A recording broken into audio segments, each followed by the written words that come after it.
Hasta ahora hemos visto dos ramas de la física únicamente. Daremos un brinco bastante drástico de la acústica a la rama que se dedica al estudio del intercambio del calor y la energía, la termodinámica.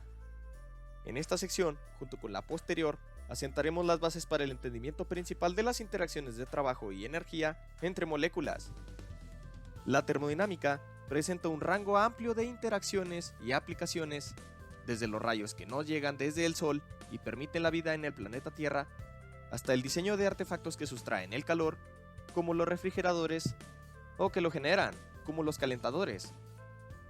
Todos estos artefactos regulan la cantidad de energía calorífica de un sistema, es decir, la temperatura. La temperatura no es más que la energía cinética entre moléculas. Mientras mayor es la energía que estos poseen, tienden a romper más fácilmente los enlaces moleculares, lo que nos genera los estados de la materia.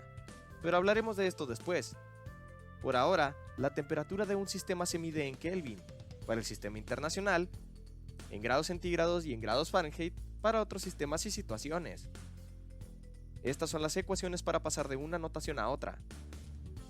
Haciendo énfasis en las más usadas, el Kelvin y los grados Celsius, la escala de Celsius tiene dos puntos constantes definidos por el punto de congelación del agua a 0 grados centígrados o Celsius y el punto de ebullición a 100 grados centígrados.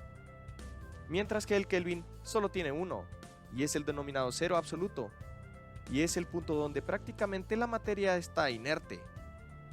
Para que te des una idea, en la Antártida, la temperatura más baja registrada es de menos 89 grados centígrados. Por conversión, el cero absoluto se encuentra en menos 273.15 grados centígrados. Prácticamente la materia, como te acabo de mencionar, está inerte en este inalcanzable punto. Bueno, hasta ahora. Para medir la temperatura de un sistema, colocamos un termómetro en contacto directo con el sistema hasta que ambos alcanzan la misma temperatura y podemos tomar lectura de ella. Esto funciona debido a que cuando dos objetos con diferentes temperaturas entran en contacto directo, el que posee menos energía calorífica le transfiere al otro hasta que los dos tienen la misma temperatura.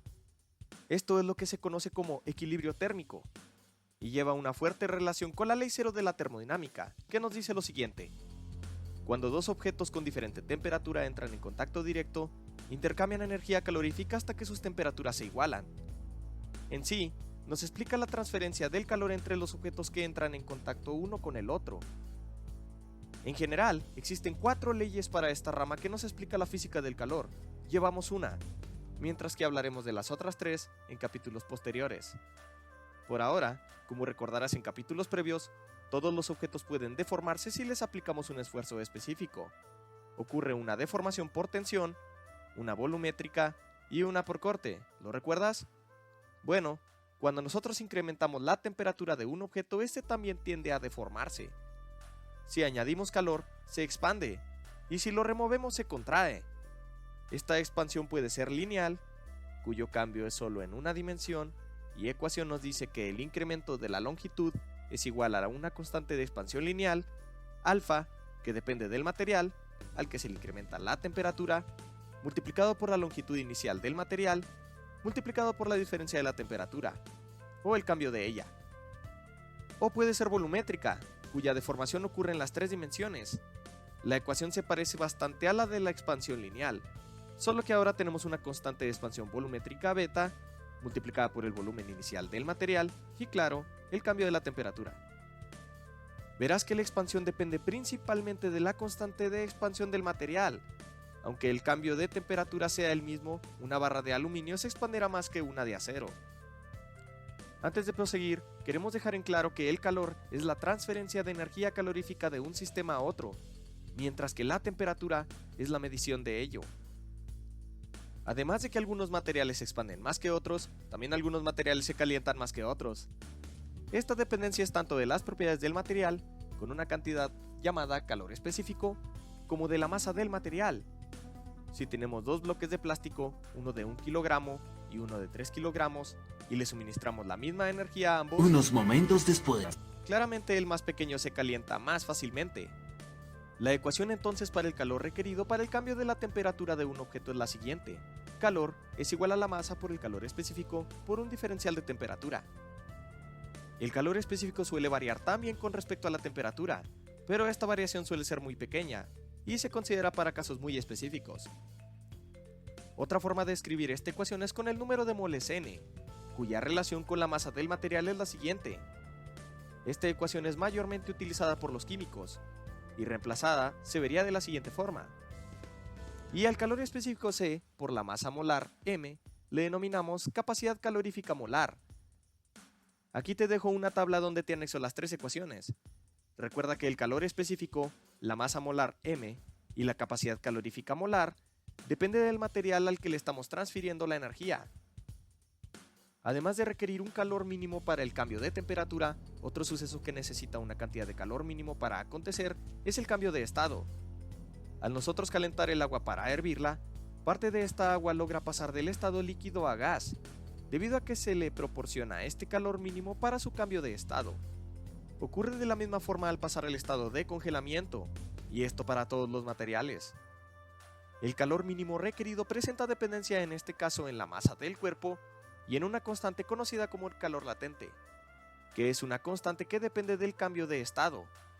Los más comunes son el calor latente de fusión, que se utiliza al pasar del estado sólido a líquido y viceversa, y el calor latente de vaporización, que ocurre o se utiliza cuando pasamos de líquido a gas y viceversa. En caso de pasar de vapor a líquido o de líquido a sólido, se agrega un signo menos a la ecuación, indicando la sustracción de dicho calor. A continuación, te hago el anexo de algunos valores del calor latente de fusión y de vaporización de algunos materiales. Notemos que a pesar de ser compuestos muy distintos, el calor latente de todos está en un orden similar. Uno menos común pero útil en procesos que involucran la combustión de ciertos hidrocarburos es el calor latente de combustión. Cada uno de ellos debe de tenerse en consideración en caso de que el material pase de un estado a otro o de que se combustione. Todo genial, ¿no? Comprendes que ahora los cambios de temperatura y los cambios de estado requieren cierta energía para llevarse a cabo. Esta transferencia de energía comúnmente se lleva a cabo por contacto directo, como vimos en la ley cero de la termodinámica.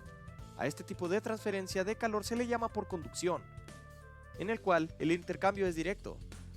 Los átomos transfieren su energía cinética a los más cercanos hasta que ambos sistemas se encuentran en equilibrio térmico.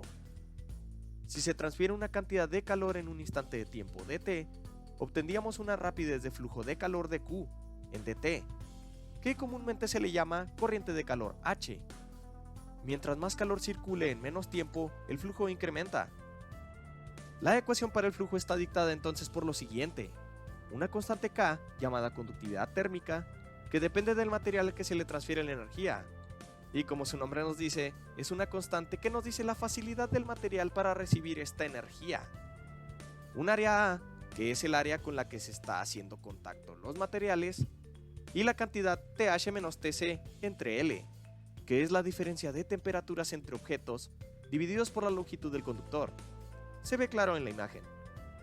También se puede escribir de la siguiente forma, donde R es L entre K, que se le llama resistencia térmica, pero es solo otra forma de escribirlo.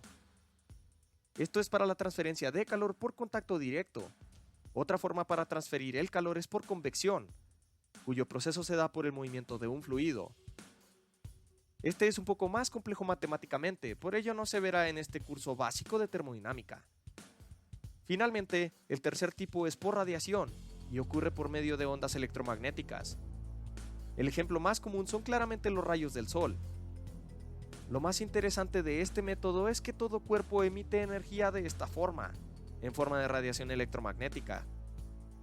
Esta energía es dependiente del área superficial del cuerpo, de la temperatura a la que se encuentre y de la naturaleza del cuerpo, es decir, otra constante E llamada emisividad.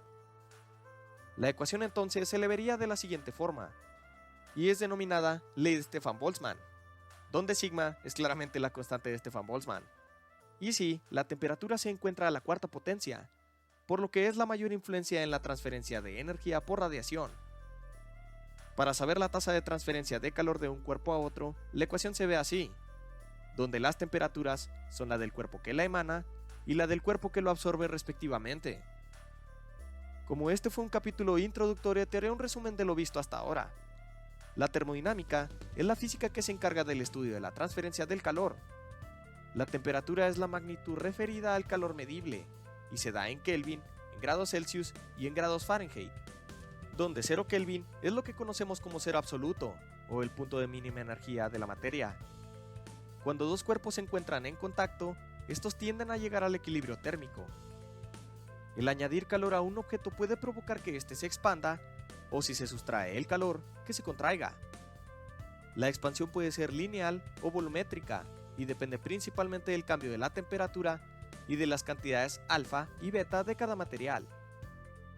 Para que un cuerpo cambie su temperatura requiere una cantidad mínima de calor dictada por las siguientes ecuaciones, donde C es el calor específico del material y M es la masa del cuerpo. Asimismo, para que un cuerpo no solo cambie su temperatura sino de estado, requiere una cantidad de energía mínima dictada por el calor latente del material y de su masa. Las tres formas como se transfiere el calor es por conducción o contacto directo, por convección o movimiento de un fluido, y por radiación o por ondas electromagnéticas. La transferencia de energía depende principalmente de la temperatura del objeto que la emana y del que la absorbe.